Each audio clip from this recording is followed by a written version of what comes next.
हमें अपने आसपास में एक ऐसा वातावरण बनाने की जरूरत है जो हमारी शारीरिक मानसिक वृद्धि के लिए बहुत लाभदायक हो। हमारे आसपास का वातावरण और देश का वातावरण ऐसा होना चाहिए जहां हम सब अपने सपनों को खुलकर पंख दे सकें, ऊंची सपनों की उड़ान उड़ सकें। और वो संभव कैसे होगा? वो संभव होगा आपके कठिन परिश्रम से और दृढ़ इच्छा शक्ति से। मानते हैं इस बात को? जब तक किसी भी कार्य को करने के लिए आपकी संकल्प शक्ति मजबूत नहीं है तो हर कार्य जीवन में आपको मुश्किल ही मुश्किल नजर आएगा। हमें एक ऐसा देश बनाने की जरूरत है जहां हमारे बच्चे बाल विवाह से सुरक्षित रहें, सती प्रथा से सुरक्षित रहें, बाल तस्करी से सुरक्षित रहें। और इतनी सारी सुरक्षाओं को पाने के लिए आपको भी जागरूक रहने की बहुत आवश्यकता है। और जागरूकता बढ़ाई जाती है शिक्षा से। शिक्षा क्या है? हमारा सबसे मजबूत हथियार।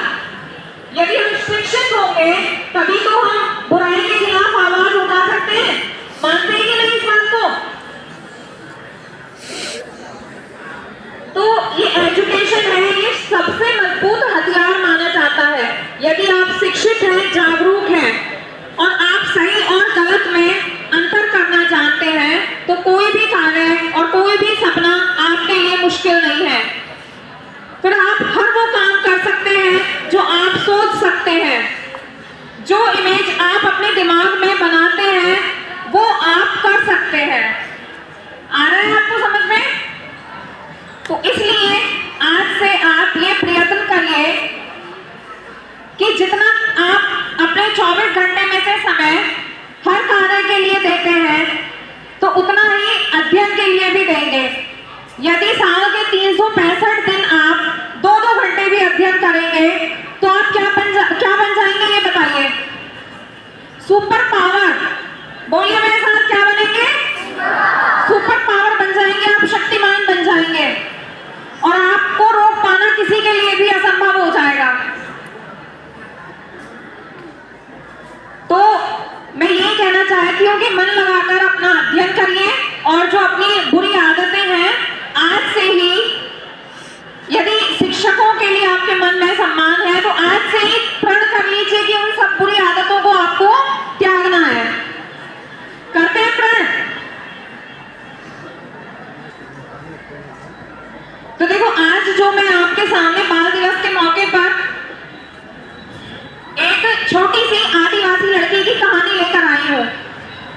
और ये वो आदिवासी लड़की है जो गरीब माहौल में पैदा हुई, जिसके पास कोई भी संसाधन नहीं था और वो हमारे देश की, भारत की राष्ट्रपति बनी।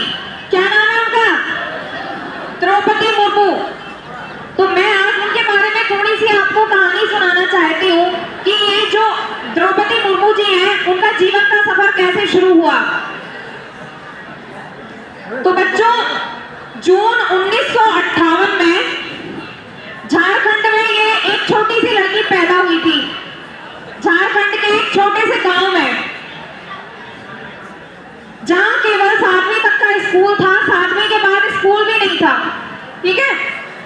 तो बहुत गरीबी में, जहां कोई साधन नहीं थे उनके पास, कोई बहुत अच्छे स्कूल नहीं थे, बहुत ज्यादा सुविधाएं नहीं थी। तो अगर हम ये कहें कि यदि कोई समस्या है हमारे जीवन में, चाहती तो वो भी रुक जाती। जब स्कूल नहीं है, साधन नहीं है, गरीबी है तो हम कैसे पढ़े? हमारे पास तो 100 बहाने हो गए। लेकिन उस 7 साल की लड़की के अंदर इतनी बोल्डनेस थी, इतनी बहादुरी थी कि वो आज हमारे देश की राष्ट्रपति बनी। और भारत में राष्ट्रपति से बड़ा संवैधानिक पद कोई दूसरा नहीं है। एक बात और मैं बता दूं, तो 1958 में झारखंड में जन्मी ये लड़की, जिनका बचपन का नाम था पुटी प्राची टुडू, ये झारखंड उत्तराखंड की भाषा है वहाँ की, वहाँ ऐसे ही नाम रखे जाते थे। पुटी इनका प्यार का नाम था, बिराजी was her father's name and Tudu her surname।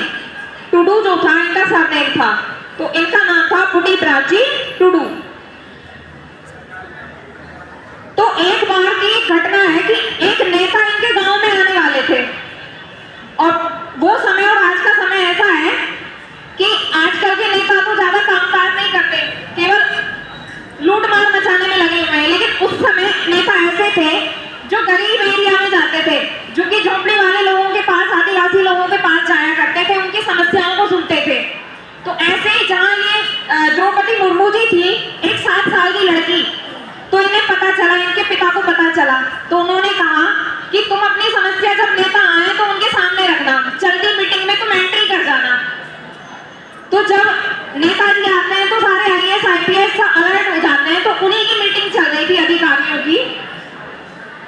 तो ये जो है हमारी राष्ट्रपति जी, ये अपने 6ठी 7वीं के रिजल्ट लेकर पहुंच गई उस चलती मीटिंग में, और वहां इन्होंने अपने रिजल्ट दिखाए, अपनी समस्या बताई कि मैं पढ़ना तो बहुत चाहती हूँ, पढ़ना मुझे अच्छा लगता है, लेकिन स्कूल नहीं है हमारे यहाँ। तो अधिकारी और नेता जो है इनकी बहादुरी से इतना प्रभावित हुए कि एक छोटी सी लड़की कितनी हिम्मत कर रही है कि चलती मीटिंग में एंट्री की और अपनी रिजल्ट रिपोर्ट कार्ड लेकर अपनी समस्या हमें बताई। तो उन्होंने, नेताजी ने आश्वासन दिया कि चलो हम तुम्हें पढ़ाई का सारा खर्चा हम उठाएंगे और जितना तुम पढ़ना चाहती हो हम तुम्हें आगे भेजेंगे। तो देखो, है ना बहादुरी की बात, अपनी समस्या उठाने की क्षमता तो बचपन से